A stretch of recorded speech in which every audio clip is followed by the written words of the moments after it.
أنفسنا ومن سيئات أعمالنا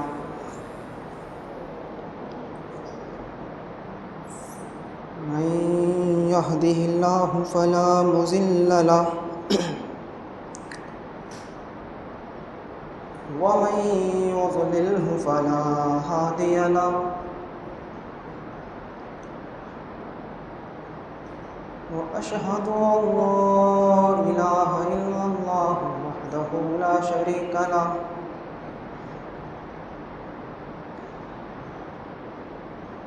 وأشهد أن محمدًا عبده ورسوله أما بعد فإن خير الحديث كتاب الله وخير الهدي هدي محمد صلى الله عليه وسلم وشر الأمور محدثاتها وكل محدثة بدعة وكل بدعة ضلالة وكل ضلالة في النار. أعوذ بالله من الشيطان الرجيم. بسم الله الرحمن الرحيم. يا أيها الذين آمنوا اتقوا الله ولتنظر نفس ما قدمت لغد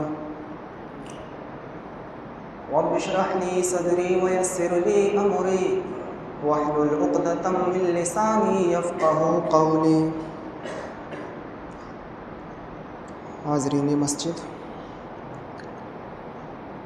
نہایت ہی احترام کے لائق مصلیان کرام اور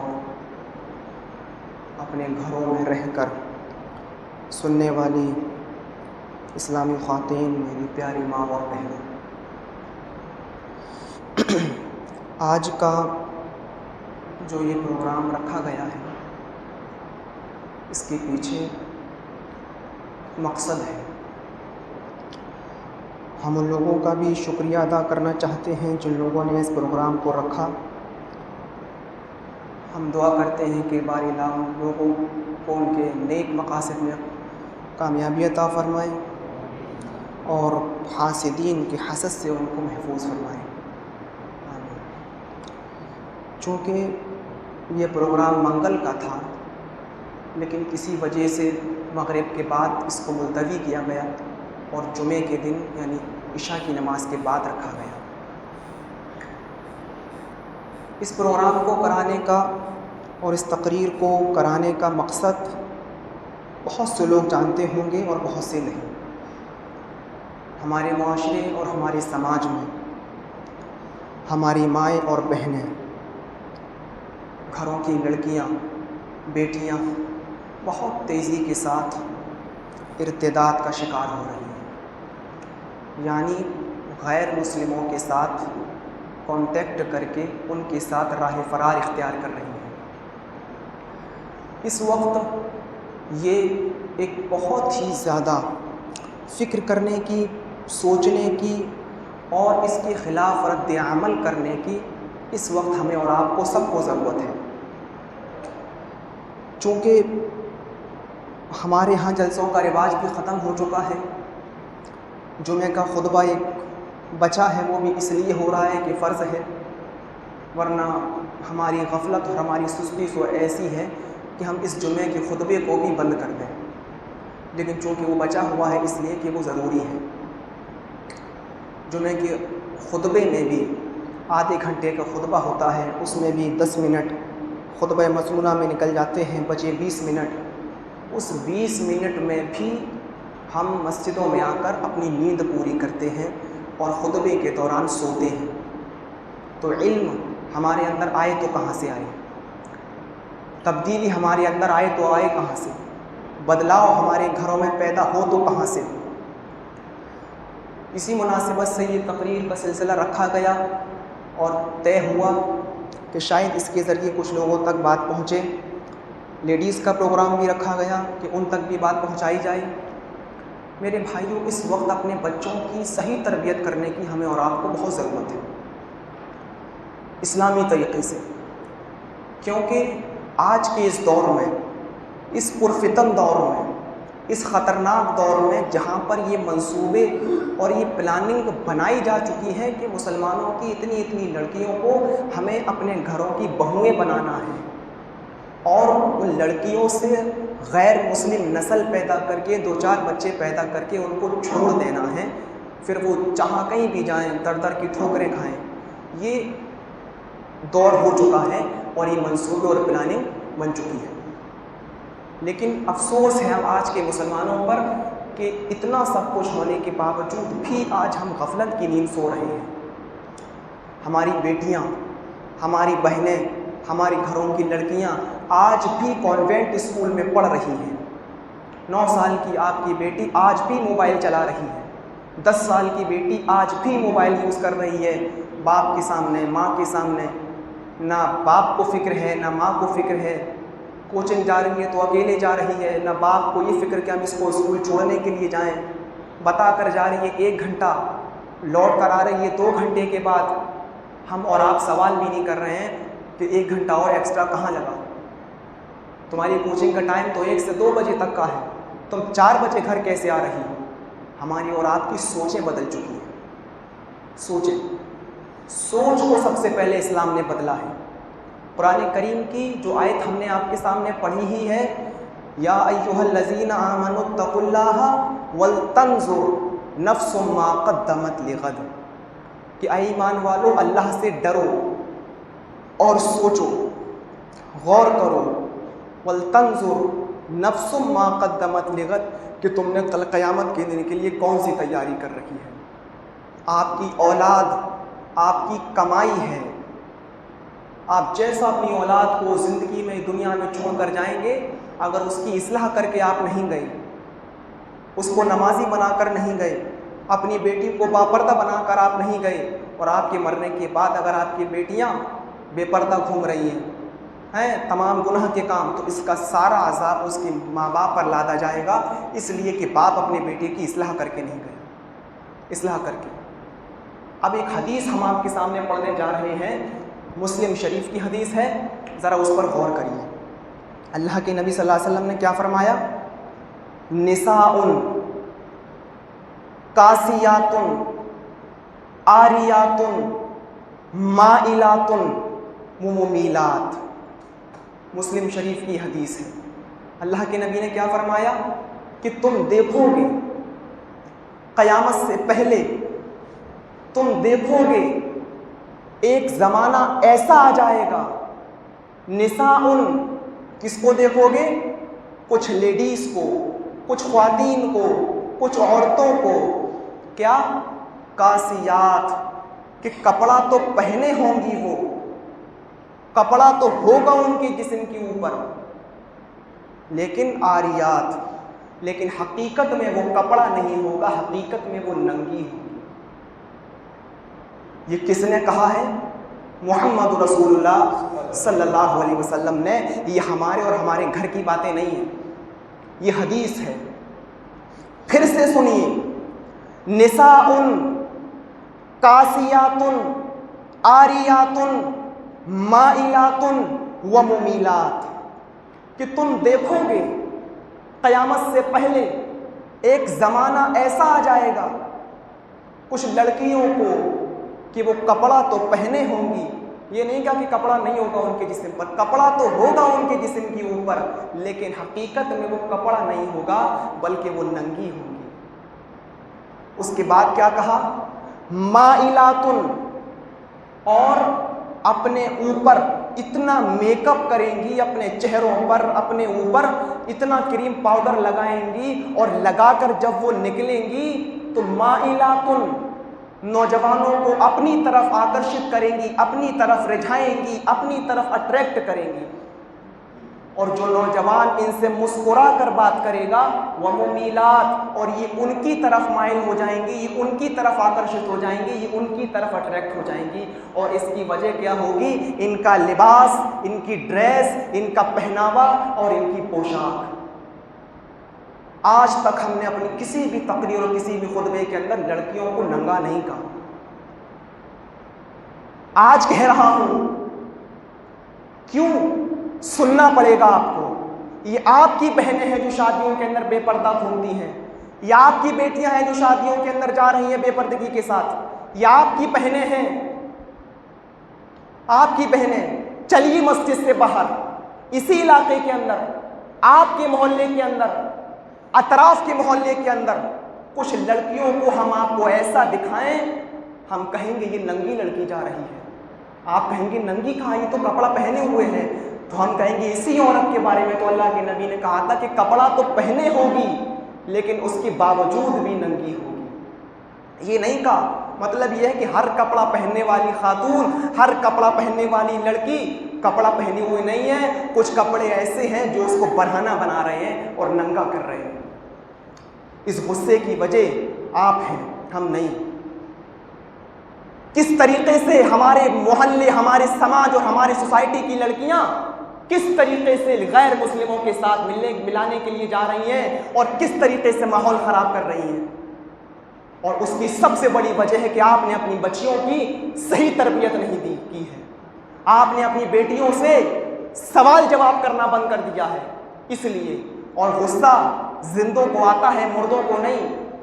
کچھ لوگ کہتے ہیں غصہ حرام ہے، ناجائز غصہ حرام ہے، جائز غصہ آپ کر سکتے ہیں۔ نبی اکرم کو بھی غصہ آتا تھا، اگر غصہ حرام ہوتا تو نبی اکرم کو کبھی غصہ نہیں آتا۔ اتنا غصہ آتا تھا کہ آپ کی آنکھیں سرخ ہو جایا کرتی تھیں، ایسا لگتا تھا جیسے کسی نے انار کا جوس آپ کی آنکھوں میں ڈال دیا ہو، اتنا غصہ آپ کو آتا تھا۔ حضرت عمر کو بھی بہت غصہ آتا تھا۔ جائز غصہ آپ کر سکتے ہیں۔ آپ کی 10 سال کی بیٹی موبائل چلا رہی ہے، آپ غصہ کریے، کس نے منع کیا؟ آپ کا 10 سال سے بڑا بیٹا اذان کی آواز سن کر مسجد میں نہیں جا رہا ہے، آپ غصہ کیجئے، کس نے منع کیا؟ آپ کی بیوی بے پردہ گھوم رہی ہے، غصہ کیجئے، کس نے منع کیا ہے؟ ناجائز غصہ حرام ہے، جائز غصہ آپ کر سکتے ہیں۔ غصہ قوم کی تبدیلی کا سبب بنتا ہے، غصہ قوم کی اصلاح کا ذریعہ ہے۔ آج ایک باپ اپنی بیٹی کے اوپر جائز غصہ کرنا چھوڑ دیا، اس لیے بیٹیاں آج بگڑ رہی ہیں۔ ایک شوہر اپنی بیوی کے اوپر جائز غصہ کرنا چھوڑ دیا، اس لیے بیویاں آج سر پر چڑھی ہوئی ہیں۔ ایک بھائی اپنی بہن کے اوپر جائز غصہ کرنا چھوڑ دیا، اس لیے بہنیں آج آوارہ گھوم رہی ہیں۔ سوچ کو اپنی بدلیے، سوچ کو۔ قرآن کریم کی آیت کون سی میں نے پڑھی، اس پر ذرا غور کرو۔ یا ایھا الذین آمنوا اتقوا اللہ ولتنظر نفس ما قدمت لغد۔ ایمان والو، اللہ سے ڈرو، اور ہر انسان کو غور کرنا چاہیے کہ اس نے کل قیامت کے دن کے لیے کون سی تیاری کر رکھی ہے۔ کیا آپ نے اپنی بچوں کی اسلامی طریقے کے ساتھ تربیت کی ہے؟ آپ کی بیٹی 9 سال کی، 10 سال کی، 12 سال، 15 سال کی ہو چکی ہے، کیا آپ کی بیٹی باپردہ باہر نکلتی ہے؟ آپ نے اپنے لیے آخرت کے لیے کون سی چیز کو اکٹھا کیا ہے؟ ہم صرف اتنا کہہ دیتے ہیں کہ ہم کو اپنی بیٹی کے اوپر پورا بھروسہ ہے، ہماری بیٹی ہماری ناک نہیں کٹوائے گی، ہماری بیٹی ہماری عزت کو نیلام نہیں کرے گی، ہمیں اپنی بیٹی کے اوپر پورا بھروسہ ہے۔ آج اسی بھروسے کی تو مار پڑ رہی ہے جو آپ کے گھروں کی لڑکیاں غیر مسلموں کے ساتھ جا رہی ہیں، آپ کے گھروں کی بچیاں غیر مسلموں کے ساتھ فرار ہو رہی ہیں، اسی بھروسے کی تو مار پڑ رہی ہے۔ آج کل کیا چل رہا ہے؟ 2 سہیلیاں اپنے گھروں میں کہہ کر نکلتی ہیں کہ میں فلاں کے یہاں جا رہی ہوں پڑھائی کرنے کے لیے، ہمارے گھر میں کام ہے، ہم پڑھ نہیں پاتے، ہمارے ایگزام قریب آ رہے ہیں، ہم پڑھائی کریں گے۔ اس نے کہہ دیا ٹھیک ہے بیٹا، اپنی سہیلی کے یہاں جا رہی ہو، چلی جاؤ۔ اب یہ لڑکی اس کے گھر پہنچتی ہے اور وہاں پہنچنے کے بعد اب وہ اپنی ماں سے کہتی ہے کہ امی ہماری سہیلی آئی ہوئی ہے، ہم اس کے ساتھ جا رہے ہیں، ہمارے گھر میں کام چل رہا ہے، ہمارے ایگزام قریب ہیں، ہم پڑھ نہیں پا رہے ہیں، ہم اس کے گھر جا کر پڑھائی کر لیں گے۔ امی نے اور ابو نے بھی کہہ دیا جاؤ بیٹا پڑھائی کرنے تو جا رہی ہو، کوئی بات نہیں چلی جاؤ۔ اور دونوں لڑکیاں اپنے اپنے گھر والوں کو بیوقوف بنا کر اور الو بنا کر نکل جاتی ہیں۔ سڑک پر آ کر، روڈ پر آ کر دونوں ایک دوسرے سے کہتی ہیں کہ تو اپنے بوائے فرینڈ کے ساتھ یا ہم اپنے بوائے فرینڈ کے ساتھ جا رہے ہیں، ایمانداری کے ساتھ بتائیے ایسا ہو رہا ہے یا نہیں؟ ہم اتنا کہہ دیتے کہ ہمیں اپنی بیٹی کے اوپر بھروسہ ہے، ہماری بیٹی ہماری ناک نہیں کٹوائے گی، اسی بھروسے کی تو مار پڑی آج مسلمانوں کے اوپر، اسی بھروسے کی مار۔ ارے آپ کی بیٹی حضرت فاطمہ سے زیادہ پاک دامن نہیں ہے، آپ کی بیٹی حضرت مریم علیہ السلام سے زیادہ پاک و صاف نہیں ہے، آپ کی بیٹی حضرت عائشہ سے زیادہ پاک و صاف نہیں ہے۔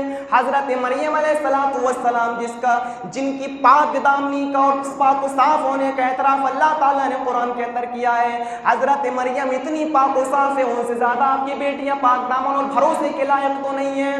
حضرت مریم علیہ السلام کی ابھی شادی نہیں ہوئی، کنواری ہیں، ان کے پاس ایک فرشتہ ایک بچے کی بشارت دینے کے لیے آتا ہے اور کہتا ہے کہ اللہ تعالیٰ تمہارے بطن سے ایک بچے کی پیدائش کرے گا، تمہارے بطن سے ایک بچہ پیدا ہوگا۔ حضرت مریم چونک جاتی ہیں کہ مجھے تو ابھی تک کسی مرد نے نہیں چھوا، میری تو ابھی تک شادی بھی نہیں ہوئی، پھر میں بچہ کیسے پیدا کر سکتی ہوں؟ اس فرشتے نے کہا یہ تو اللہ کی قدرت ہے، یہ اللہ کی کرنی ہوتی ہے، یہ اللہ کی مرضی ہوتی ہے، وہ جس کو چاہے بیٹیاں دے، جس کو چاہے بیٹے دے، اور جس کو چاہے دونوں دے دے، اور جس کو چاہے بانج بنا دے۔ یہ تو ایک ذریعہ ہے شوہر، ورنہ اللہ کی مرضی اگر بغیر شوہر کے بھی بچہ پیدا کرنے کی ہے تو اس کو کسی کے سہارے کی ضرورت نہیں ہے، اس کو کسی کی اجازت کی بھی ضرورت نہیں ہے۔ کہا میرا پیٹ بڑھے گا، میرا پیٹ بڑھے گا۔ ظاہر بات ہے جب ایک عورت کے اندر، جب کوئی حاملہ عورت ہوتی ہے، پریگننٹ ہوتی ہے، تو اس کا پیٹ نکلتا ہے۔ کہا جب میرا پیٹ بڑھے گا تو میں کیا کروں گی؟ کہا تم مسجد کے محراب میں چلی جاؤ، مسجد کے اندر چلی جاؤ، محراب میں چلی جاؤ۔ حضرت مریم مسجد میں موجود ہیں، مسجد کے محراب میں بیٹھی ہوئی ہیں، وہاں رہ رہی ہیں، اور حضرت زکریا حضرت مریم کی دیکھ ریکھ کر رہے ہیں، ان کی کفالت کرتے تھے، آتے تھے، چلے جاتے تھے۔ حضرت زکریا ایک مرتبہ حضرت مریم کے پاس جب پہنچے، جب حضرت مریم کے پاس پہنچے تو ان کے پاس بے موسم پھل دیکھے، جن پھلوں کا موسم نہیں وہ حضرت مریم کے پاس موجود ہیں، یعنی کہ آم کا موسم نہیں لیکن آم موجود ہے، لیچی کا موسم نہیں لیکن لیچی ان کے پاس رکھی ہوئی ہے، آلو بخارے کا موسم نہیں لیکن آلو بخارا ان کے پاس موجود ہے۔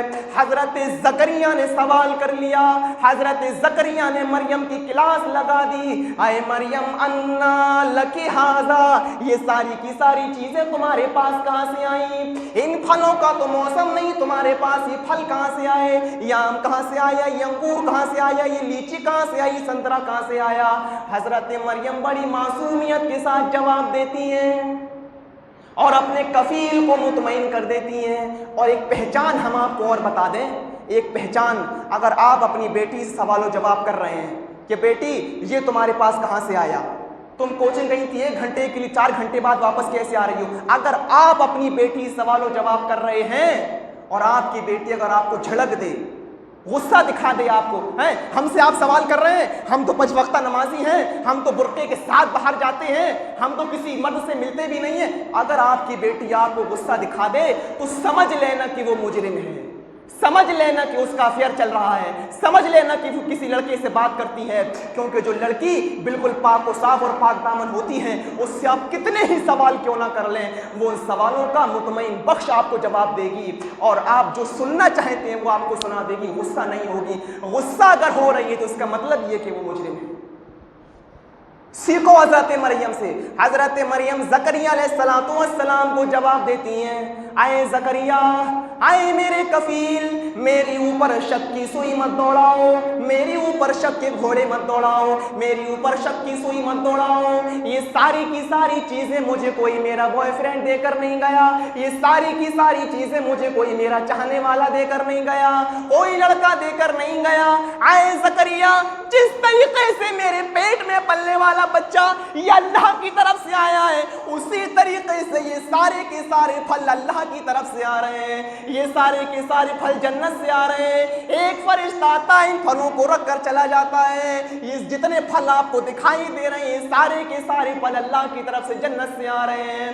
میرے پیارے ساتھیوں، حضرت مریم علیہ السلام اتنی پاک و صاف، اتنی پاک دامن ہے، لیکن زکریا ان کی بھی کلاس لے رہے ہیں، ان سے بھی سوال و جواب کر رہے ہیں۔ آج آپ اپنی بیٹی سے کیوں نہیں پوچھتے ہیں اے میری بیٹی تمہارے پاس یہ بلاسلیٹ کہاں سے آیا؟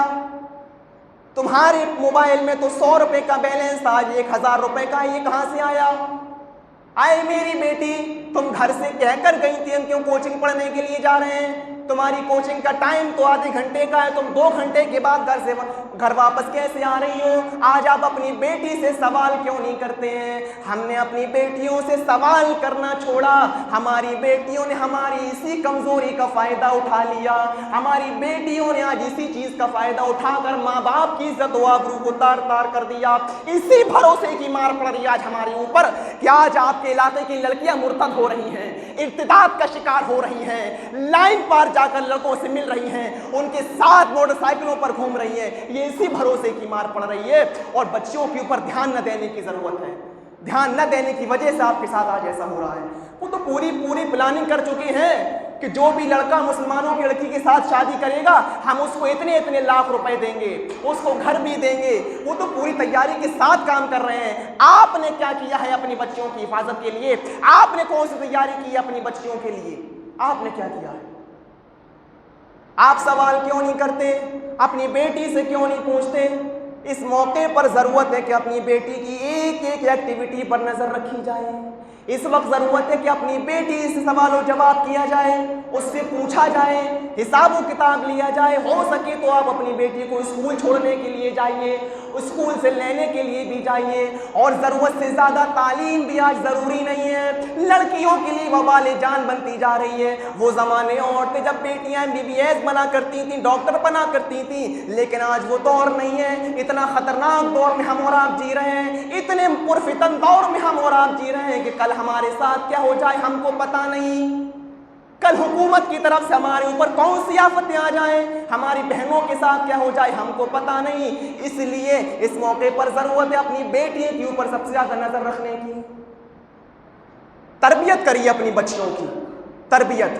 جب آپ تربیت اپنی بچیوں کی کریں گے تو انشاءاللہ آپ کی بچیاں آپ کی فرما بردار بنیں گی، آپ کی فرما بردار بنیں گی، لیکن تربیت کی ضرورت ہے۔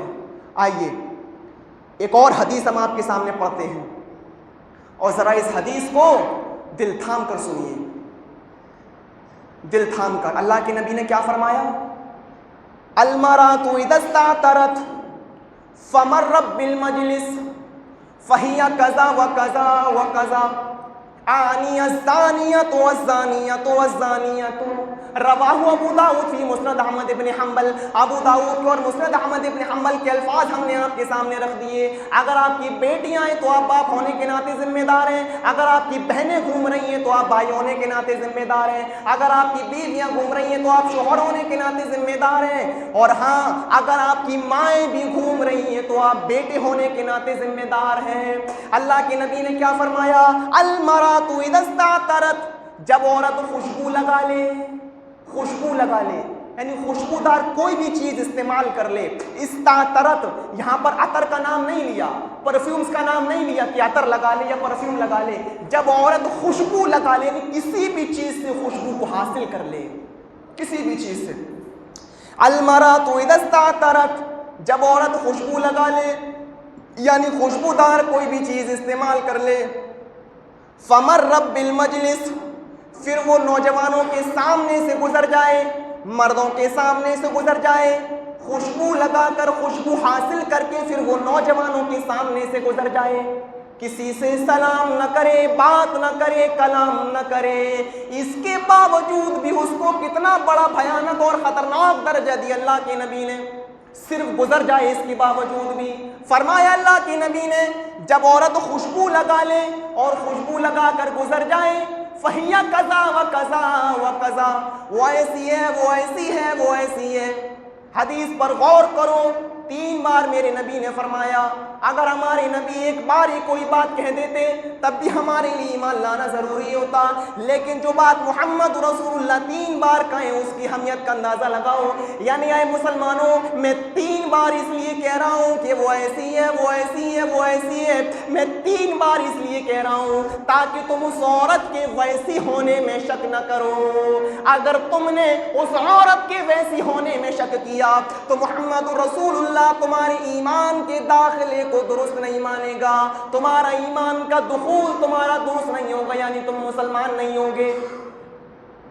ایک صحابی اٹھے، کہنے لگتے اللہ کے رسول آپ نے ایسی ایسی ہے تو کہہ دیا، یعنی کیسی ہے اس کی تشریح بھی کر دیجئے تاکہ بعد میں آنے والے لوگ اس ایسی ایسی ہے کی غلط تعبیر نہ کر لیں۔ کوئی کہے گا اس لیے کہا تھا، کوئی کہے گا یہ تو مجبوری میں کہا تھا، کوئی کہے گا اس حالت میں کہا تھا۔ اے اللہ کے نبی یعنی کیسی ہے اس کی تشریح بھی کر دیجئے۔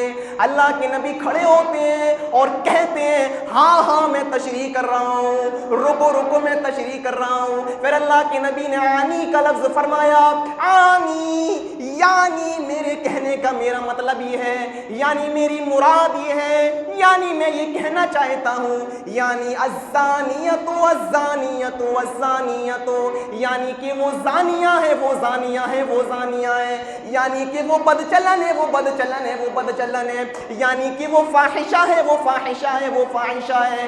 سن لو میرے بھائیوں، صاف طور پر کیوں نہ کہہ دوں، یعنی کہ وہ طوائف ہے، وہ طوائف ہے، وہ طوائف ہے۔ الزانیہ کا صحیح ترجمہ یہی ہوا کہ وہ جسم بیچنے والی ہے، وہ اپنے آپ کا اسلام کا سودا کر رہی ہے۔ آج کل کی عورتیں پیسہ لے کر جسم بیچتی ہیں، چلو کم سے کم پیسہ لے کر جسم بیچا، غلط وہ بھی ہے، لیکن کسی حد تک قابل غنیمت ہے کہ پیسہ لیا اور جسم کو ہم نے دوسرے کے حوالے کر دیا، یہ تو کسی حد تک قابل غنیمت ہے۔ لیکن یہ مسلمانوں میں مسلمان لڑکیاں جب بے پردگی کے ساتھ نکل جائیں، جب خوشبو لگا کر نکل جائیں تو سمجھ لینا انہوں نے اپنے اسلام کو بیچ دیا، انہوں نے اپنے دین کو بیچ دیا۔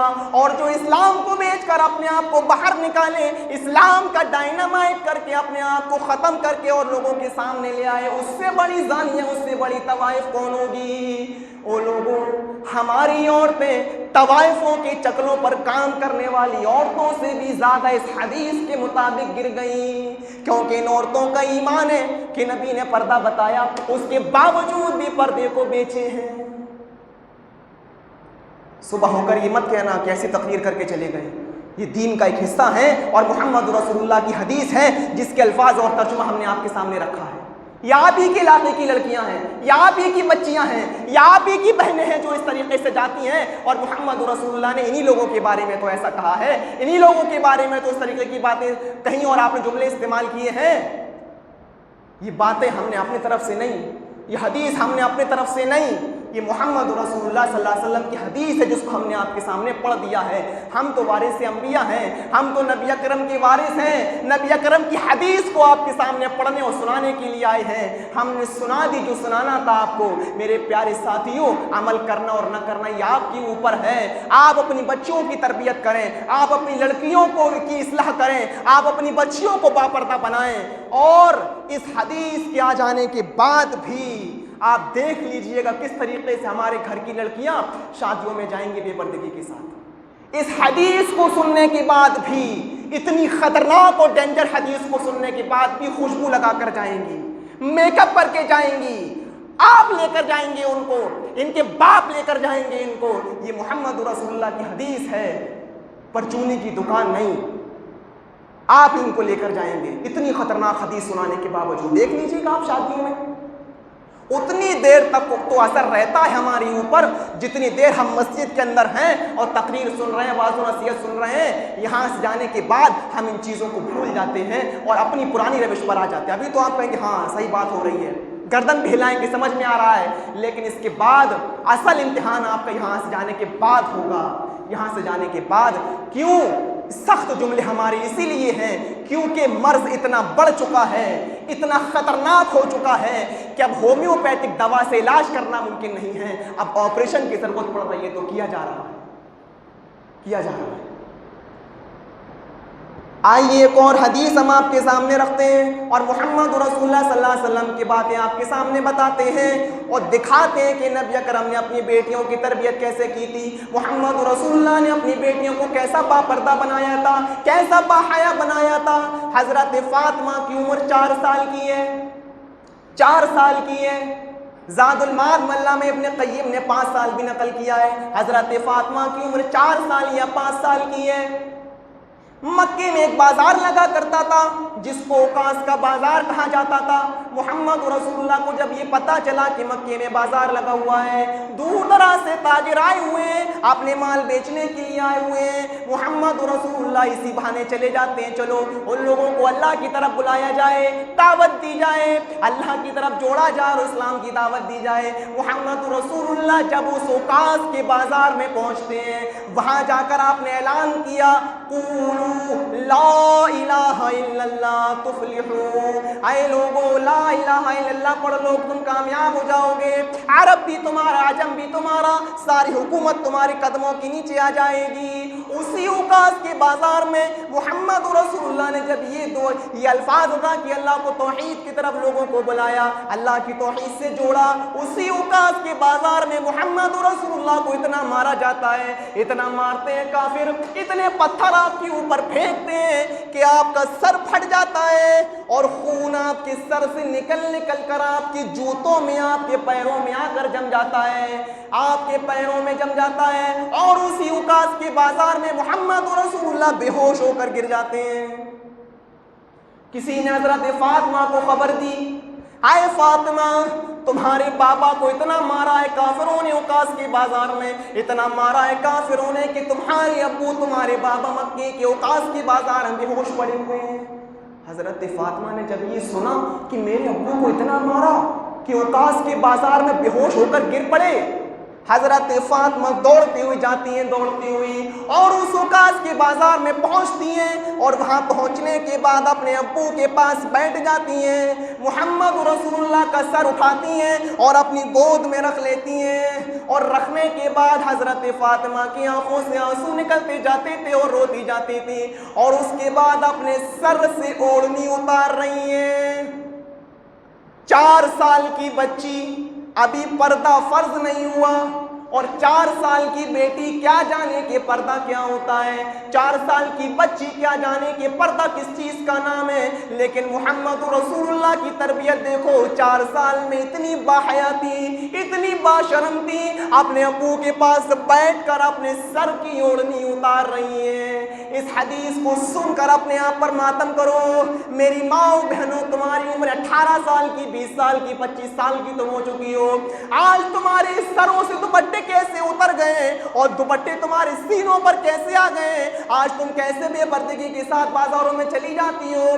آج آپ کیسے اپنی بچیوں کو, 10-10 سال کی, 12-12 سال کی بچیوں کو کانوینٹ اسکول میں پڑھانے کے لیے آپ بھیج دیتے ہیں, اسکرٹ پہن کر جاتی ہیں, لڑکوں کے ساتھ بیٹھ کر پڑھتی ہیں. آپ کا دل کیسے گوارا کر لیتا ہے. آپ کے دل میں کوئی اکتاہٹ کیوں نہیں ہوتی ہے, آپ کے دل میں تردد کیوں نہیں ہوتا ہے. میرے پیارے ساتھیوں, ذرا حضرت فاطمہ کے تھپڑ کھانے سے بچو اور تماچا کھانے سے بچو کہ 4 سال کی بچی اور اوڑھنی اتار رہی ہے, اور اس اوڑھنی کو اتار کر اپنے ابو کے خون کو صاف کرتی جاتی تھی اور کہتی جاتی تھی, او مکے کے کافروں, تم نے میرے اس باپ کو مارا ہے جس نے آج تک کبھی جھوٹ نہیں بولا.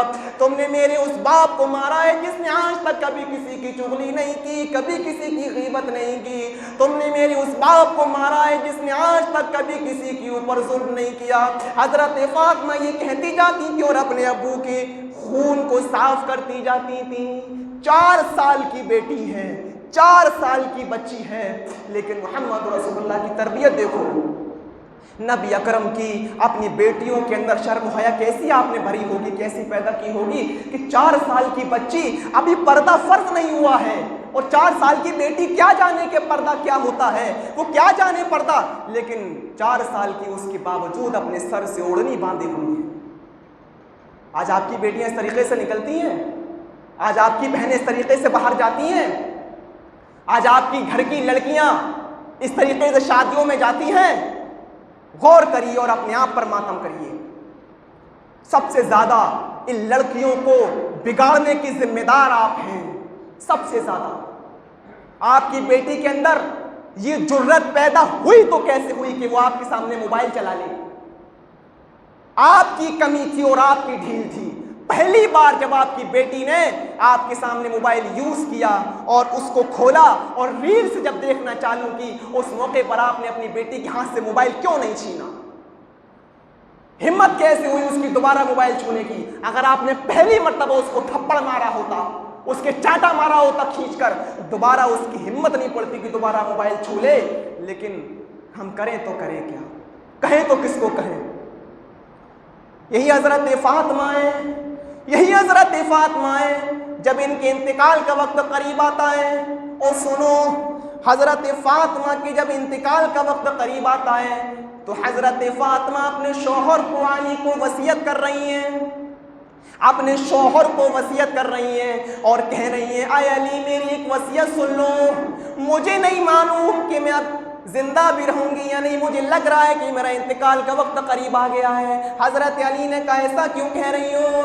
حضرت فاطمہ کہتی ہیں، اے علی میری ایک وصیت ہے اس کو سن لو، میری وصیت پوری کر دینا اگر میرا انتقال ہو جائے۔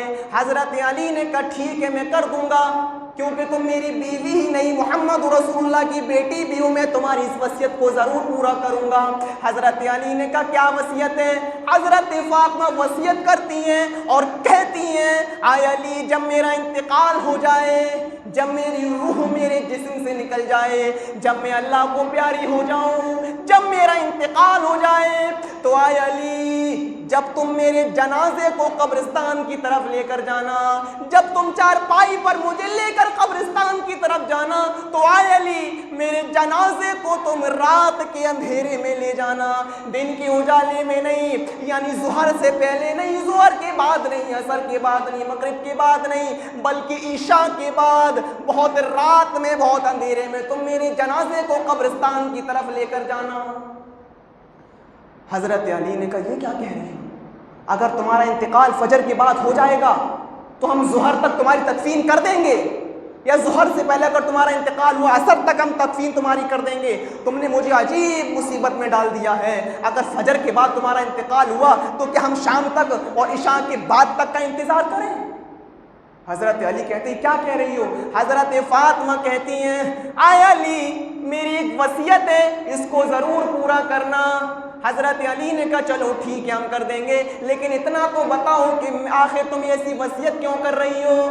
آخر تم کیوں چاہتی ہو کہ عشاء کے بعد دفن کیا جائے، فجر سے پہلے، یعنی فجر کے بعد نہیں، اور ظہر کے بعد، عصر کے بعد نہیں، عشاء کے بعد ہم کیوں لے جائیں اور اس دن میں دفن کیوں نہ کریں، تمہاری تدفین کیوں نہ کریں؟ حضرت فاطمہ کیا کہتی ہیں، اے علی میں نہیں چاہتی ہوں، اے علی میں نہیں چاہتی ہوں کہ میرے مردہ جسم پر غور کرو اور ماتم کرو اپنی اوپر، اپنی بچیوں کے اوپر۔ آج تم اپنی بیٹیوں کو فاطمہ نہ بنا سکے، آج تم اپنی بیٹیوں کو عائشہ صدیقہ جیسی تربیت، یعنی ان کے جیسا باحیا نہ بنا سکے، ماتم کرو اپنی اوپر۔ حضرت فاطمہ کیا کہہ رہی ہیں، اے علی میں نہیں چاہتی ہوں کہ جب میرا انتقال ہو جائے اور تو مجھے جب تم دفن کرنے کے لیے لے جانا، جب چارپائی پر لٹا کر مجھے لے جایا جانے لگے تو میں نہیں چاہتی ہوں کہ میرے مردہ جسم پر پڑے ہوئے کفن پر بھی کسی غیر مرد کی نظر پڑے، کوئی غیر مرد میرے مردہ جسم پر پڑے ہوئے کفن کو بھی دیکھے، کوئی اجنبی انسان میرے کفن کو بھی دیکھے، میں یہ نہیں چاہتی ہوں۔ تصور کریے کس طریقے سے باحیا تھی اس زمانے کی لیڈیز اور اس زمانے کی عورتیں، اور تربیت کیسی کی ہوگی محمد رسول اللہ صلی اللہ علیہ وسلم نے اپنی بچیوں کی، کہ اس طریقے کے الفاظ اور اس طریقے کی وصیتیں کر کے جا رہی ہیں۔